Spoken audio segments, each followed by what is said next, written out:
Magnetic resonance imaging.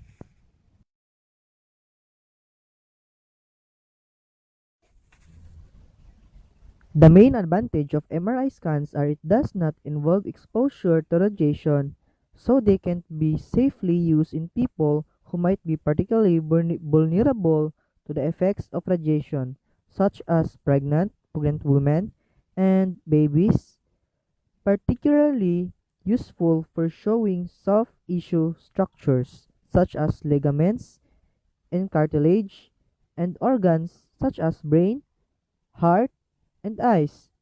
It can provide information about how the blood moves through certain organs and blood vessels, allowing problems with blood circulation, such as blockage, to be identified. While the disadvantage of MRI is done in an enclosed space and the loud noises that are made by magnets can make can make some people feel fearful of being in closely enclosed surface while they are having a MRI scan. The internet.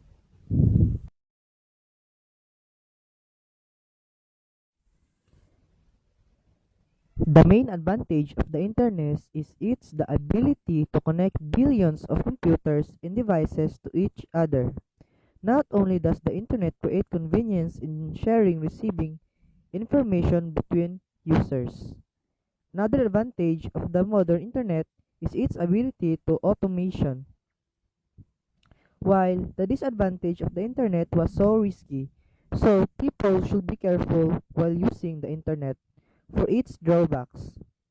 The internet gives rises to trolling, cyberbullying, stalking, and etc. Some people are involved in cybercrimes, online fraud, identity theft, scamming, hacking, or even stealing data. Optical fiber. The advantage of an optical fiber or fiber optic cable is a flexible transparent fiber made by drawing glass, which are used most often as a means to transmit light between the two ends of the fiber, and find wide usage in fiber optic communications where they permit transmission over longer distances and at higher bandwidths. While the disadvantage of the optical fibers are difficult to splice and there are loss of the light in the fiber due to scattering. They have limited physical R of cables. If you bend them too much, they will break. The optical fibers are more expensive to install and they have to be installed by the specialists. Gene therapy. The advantage of gene therapy replaces a faulty gene or adds a new gene in an attempt to cure disease or improve your body ability to fight disease. Gene therapy holds promise for treating a wide range of diseases such as cancer, cystic fibrosis, heart disease, diabetes, hemophilia, and AIDS. While the disadvantage of gene therapy poses a number of risks, the way the genes are delivered and the different vectors may present the following risks.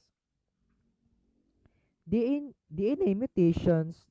The new gene might be inserted in the wrong location in the DNA, which might cause harmful mutations to the DNA or even cancer. 3D metal printing. The advantage of 3D metal printing is flexible design. 3D printing allows for the design and print more complex designs than traditional manufacturing process. While the disadvantage is limited materials only.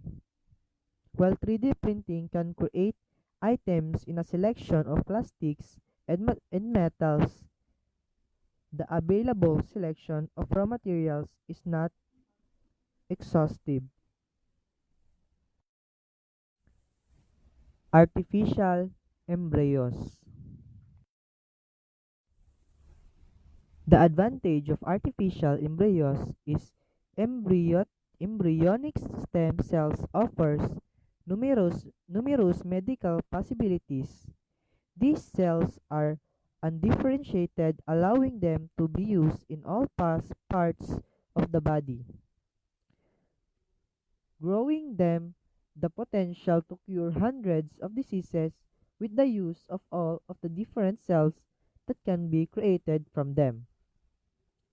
While the main disadvantage with embryonic stem cells is the way that they are acquired, since human embryos are destroyed during the process of harvesting embryonic cells.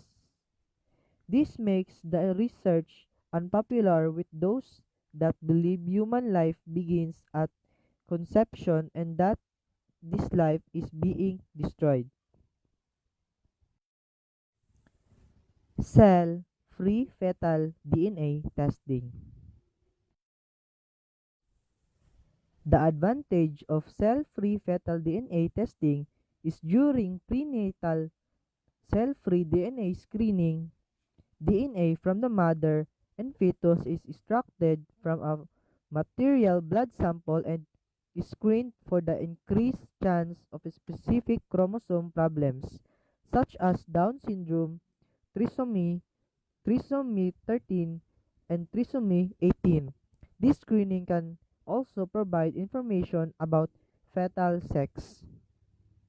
While the disadvantage is these concerns include an erosion of free and informed consent in addition to the possibility of increased rates of pregnancy termination, which could to decrease prevalence of certain genetic conditions and may lead to decreased medical and social support for people and families having with these conditions.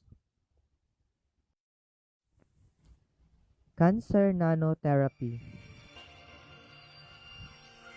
The advantage of nanotherapy is in 2015, researchers successfully developed a nanoparticle-based therapy that could treat multiple myeloma in mice.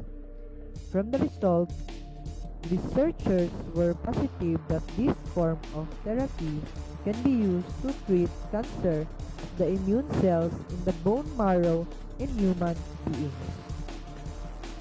While the disadvantage is out of 3 human studies, only one showed a passage of inhaled nanoparticles into the bloodstream materials which by themselves are not very harmful, but could be toxic if they inhaled in the form of nanoparticles.